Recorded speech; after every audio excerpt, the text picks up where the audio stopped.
నమస్తే welcome to 929 TV నేను Priyanka bulletin లో డీటెయిల్స్ చూద్దాం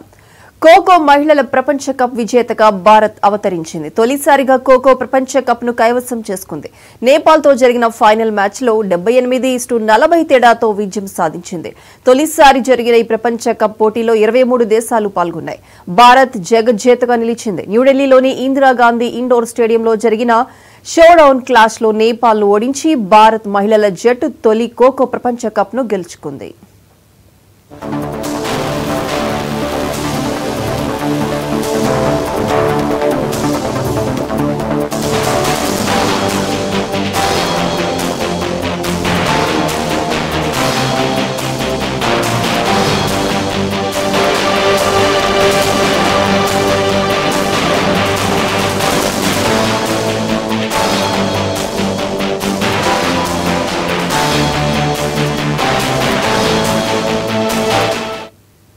ఖోఖో మహిళల ప్రపంచ కప్ విజేతగా భారత్ అవతరించింది తొలిసారిగా ఖోఖో ప్రపంచ కప్ ను కైవసం చేసుకుంది నేపాల్ తో జరిగిన ఫైనల్ మ్యాచ్ లో 78-40 తేడాతో విజయం సాధించింది తొలిసారిగా జరిగిన ఈ ప్రపంచ కప్ పోటీలో 23 దేశాలు పాల్గొన్నాయి భారత్ జగజ్జేతగా నిలిచింది న్యూఢిల్లీలోని ఇందిరాగాంధీ ఇండోర్ స్టేడియంలో జరిగిన షోడౌన్ క్లాష్ లో నేపాల్ ను ఓడించి భారత మహిళల జట్టు తొలి ఖోఖో ప్రపంచ కప్ ను గెలుచుకుంది